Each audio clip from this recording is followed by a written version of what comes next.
yang memberikan pidato di hari pertama. Selengkapnya kita terhubung dengan jurnalis VOA Nova Purwadi di Washington DC. Nova, meski sidang berlangsung secara virtual, apakah masih diwarnai dengan ketegangan, terutama antara Amerika Serikat dan Tiongkok? Ya, Egan dan pemirsa Metro TV, sidang kali ini berlangsung virtual atau mungkin juga semi virtual karena memang ada delegasi yang hadir meskipun dibatasi hanya satu per delegasi. Jadi misalnya Indonesia hanya diwakili oleh Permanent Representative, perwakilan tetap Indonesia untuk PBB.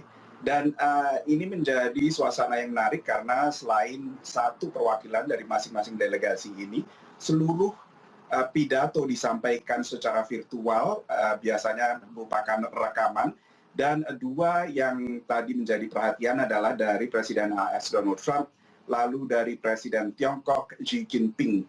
Dan Presiden Donald Trump ini berusaha untuk mengungkapkan optimisme bisa mengatasi pandemi, tapi pada saat yang sama ia juga menyalahkan Tiongkok dan juga Organisasi Kesehatan Dunia atau WHO yang dianggap merupakan kaki tangan Tiongkok di dalam pernyataan Presiden Donald Trump.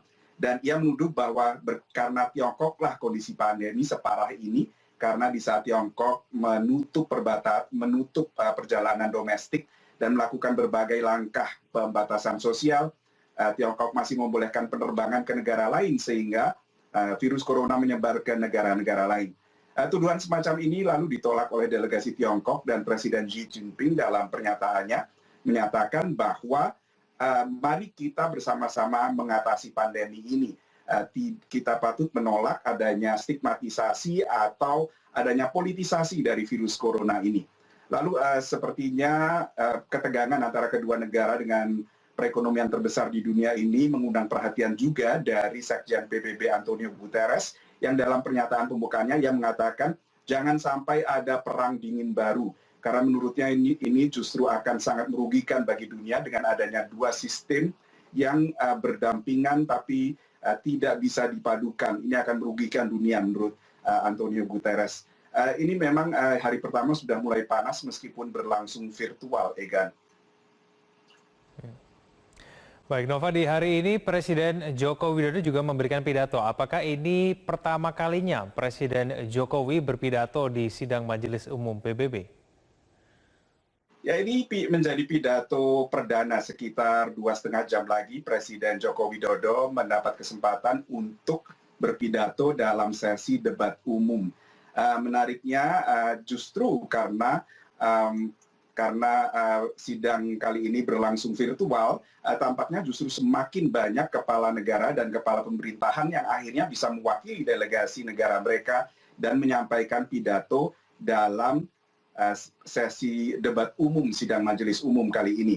Dan Presiden Joko Widodo selama ini memang dikenal tidak pernah menghadiri secara langsung sidang Majelis Umum PBB, jadi ini merupakan penampilan perdananya dalam acara akbar dari organisasi dunia ini. Dalam berbagai kesempatan sebelumnya, dalam berbagai sidang Majelis Umum PBB sebelumnya, delegasi Indonesia selalu diwakili oleh Wakil Presiden saat itu Yusuf Kala sebanyak 5 kali. Lalu dengan memasuki masa jabatan keduanya ini banyak yang bertanya-tanya apakah Pak Jokowi akan datang langsung ke New York begitu. Tapi ya seperti kita lihat akhirnya Pak Jokowi tampil di New York meskipun dari jarak jauh dan ini menjadi pertama kalinya. Ini tampaknya Pak Jokowi tidak sendirian karena ada sejumlah kepala negara dan kepala pemerintahan yang akhirnya secara langsung menyampaikan aspirasi negara mereka dalam sesi debat umum. PBB sendiri mencatat untuk tahun ini ada hampir 120 kepala negara dan 54 kepala pemerintahan yang akhirnya membacakan pidato dari negara masing-masing. Di saat tahun-tahun sebelumnya biasanya hanya sekitar 70 atau 80 pemimpin kepala negara maupun kepala pemerintahan yang berpartisipasi langsung dalam debat umum ini. Itu tampaknya menjadi salah satu berkah dari sidang yang berlangsung virtual, tapi tentunya satu hal yang tidak bisa dilakukan adalah lobby-lobby dan negosiasi-negosiasi yang di belakang layar yang biasanya justru bisa mencapai terobosan-terobosan. Ini yang hilang, Egan, dari sidang Majelis Umum PBB yang berlangsung virtual. Meski akhirnya kita bisa menyaksikan pidato langsung Pak Jokowi mewakili Indonesia pada sekitar 2,5 jam lagi, Egan. Ya Nova, apa saja agenda utama dalam sidang Majelis Umum PBB pada hari ini? Satu dari prioritas yang telah diungkapkan oleh Sekjen PBB Antonio Guterres, selain ia menyatakan jangan sampai ada perang dingin baru, terutama antara Amerika Serikat dengan Tiongkok, ia juga mencanangkan adanya gencatan senjata global yang menurut dia perlu dilakukan untuk perang dalam tanda kutip panas di berbagai titik konflik aktif di seluruh dunia. Ini ia ingin mencapainya pada selambat-lambatnya pada akhir tahun ini. Tapi seperti saya sebutkan tadi, semua negosiasi berlangsung virtual, meskipun ada juga perwakilan secara terbatas di sini. Ini tentunya mempersulit, karena biasanya yang dilakukan dalam diplomasi adalah mumpung sama-sama berada di New York, ketemu di sela-sela sidang, begitu. Dan ini tidak ada lagi, karena semua kepala negara dan kepala pemerintahan meskipun berpartisipasi dalam sesi debat umum, mereka menyampaikannya secara virtual, secara jarak jauh, dan tidak bisa langsung mumpung berada di New York, lalu mari kita bertemu dan membahas isu A, isu B.